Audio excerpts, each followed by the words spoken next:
There's one thing I wish everyone knew who wanted to get into this business, the business of farming or regenerative agriculture. You're going to hear what that one thing is coming up in this video. When it comes to the world of agriculture, regenerative agriculture, and sustainable agriculture, there's a lot of ideology present out there. Everybody wants to do the best thing possible. Everybody's coming at this with a different mission.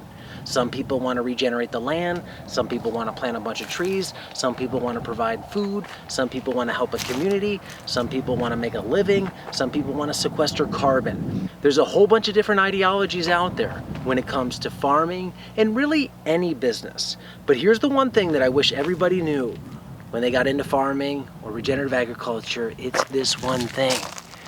Don't worry about that ideology so much on day one.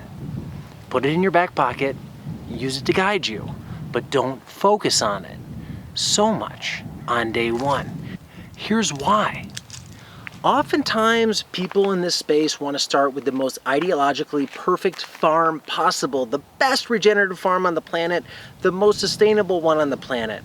And guess what? That farm's either really expensive or it can't exist in reality. It might have everything you deem to be sustainable or regenerative on it, but it can't make a profit.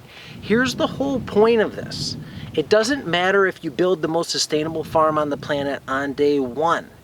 If it can't be in operation on year 10 or year 20 or year 30, it doesn't matter what you did on day one or week one or month one or year one. You need a business that's going to survive in the long run if you're going to make big changes on this planet and in agriculture. The beginning part is just the start. It's not the end. Sustainability is a continuum, as Ethan Rowland has told me on the podcast before. So focus on getting a business that works.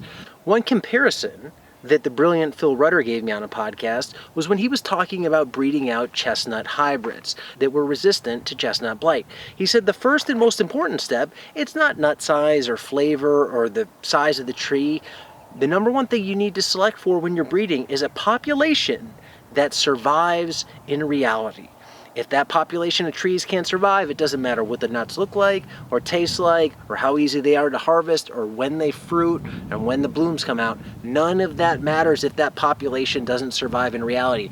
When thinking about a business, it goes the exact same way. You need a business that survives in reality to become the most perfectly regenerative, sustainable business on the planet. If it can't survive to get to that point, it doesn't matter how you start. So focus on the business first. I wish everybody knew that, but it's amazing. People often fall in love with their ideology because ideology, it's cool. Like we can look at this orange grove and we can chastise it.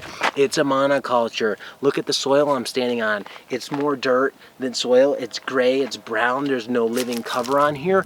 We can say whatever we want about this style of agriculture, but somebody's doing this and making money doing it. What you need to do is approach businesses like that. That's not to say it's all about money. If the goal is to make money, that's one thing. If the goal is to regenerate land, then that's the goal, to regenerate land. But first you need money to do that because you need to get this orange grove planted and established and generating cash flow first before you can afford the mulch to put on here or the better things that you can do on here, or experiment with interplanting in these rows, or experiment with putting understory in here or bringing chickens. You're not going to do that on day one. The number one thing you do in this business is sell oranges and make sure you can make a profit doing that, because if you can't make a profit doing this, just selling oranges, well then how do you think you can do everything? Intercrop in here, have chickens, put down mulch, do all the things that you want to do, like earthworks and all that other great stuff that we see in books. It's got to work as a business.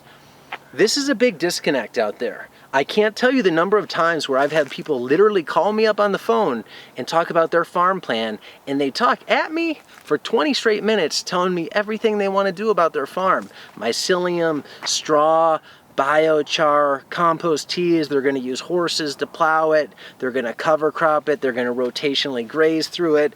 You know, the works. But they've never even farmed before.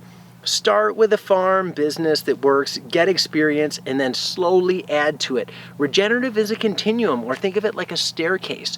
You're going to start with gaining experience growing crops. Then you're going to try and grow those crops better. Then you're going to try and grow them more regeneratively. Then you're going to try and expand the land that you're growing on and make that more regenerative. Then you're going to improve soil conditions. Then you're going to harvest water. Then you're going to do ... inching your way up that continuum, up that staircase to better and better. If you want to look at a farm who's doing this really well, who has that permaculture ideology, but they're focused on the business side of things, listen to the podcast that I published yesterday. Farm Small, Farm Smart, episode 117, link to that below. It was with Sean Kuhn of Vitruvian Farms. Vitruvian? Their farm, it's very permaculture minded, but they realize they need a business that works to get to that permaculture dream farm. They're doing that with vegetables, predominantly greens, selling to 30 plus restaurants in Madison, Wisconsin. They're also running some pasture poultry. They have mushrooms, they have honey. I think they've even added some pigs to their farm. But that's all kind of second tier to the vegetables. The vegetables are what get it working. The vegetables are what generate the customers. And the vegetables, give them the opportunity, give them the chance to take that ideology and make it a reality. That's what you need. You need the business and the cash flow to make that ideology a reality, because it doesn't matter what it says in the book, what you think about that ideology in your head. If you don't have the cash flow and the experience and the expertise to implement it on the land from year one into the future, it doesn't matter. So take that note. I see this mistake all the time. A lot of people who've been successful often quote this as a mistake. Leading with your ideology. Always keep it there. Let it be the guiding light, but don't become beholden to it.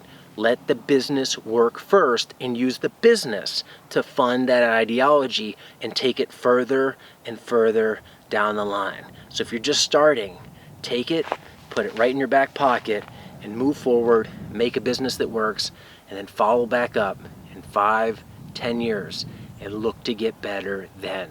This is a long game. These problems in agriculture, monocultures, they didn't arrive here overnight. You are not going to solve those problems overnight by starting with the ideology. You need a business that's going to last generations, just like this type of business, which has lasted generations and gotten us to this point. So make that long game, the marathon approach towards sustainable. That's what it is. It's not a quick win. Go for it. We need more people in this business.